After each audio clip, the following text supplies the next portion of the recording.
ତମେ ଜାଣିଛ ତାକୁ କଣ କୁହାଯାଏ? ପୋଷା ପ୍ରାଣୀ ହେଲା। ଘରେ ଯୋଉମାନେ ରହନ୍ତି ଦେଖ ଏଠି ସବୁ କିଏ କିଏ ରହୁଛନ୍ତି? କୁକୁର। କୁକୁର କୋଉଠି ରହେ? ଘରେ ନା ଜଙ୍ଗଲରେ? ହଁ ଘରେ ରହେ। ଆଉ ବିଲେଇ? କା ଘରେ ବିଲେଇ ଅଛି? ଆଉ ଏଇ ଶୁଣ ଗାଈ କୋଉଠି ରହେ? ଗାଈ କୋଉଠି ରହେ? ଘରେ ନା ଜଙ୍ଗଲରେ? ଘରେ। ଘରେ ଗାଈ ରହେ। ତାପରେ ଠେକୁଆ କୋଉଠି ରହେ? ଠେକୁଆ ଘରେ ବି ପାଳ ଜଙ୍ଗଲରେ ବି ରହେ।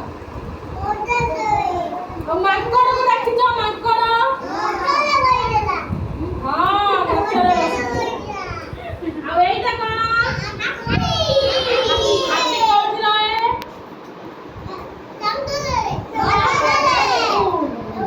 ମୂଷା ଦେଖିଛ? ମୂଷା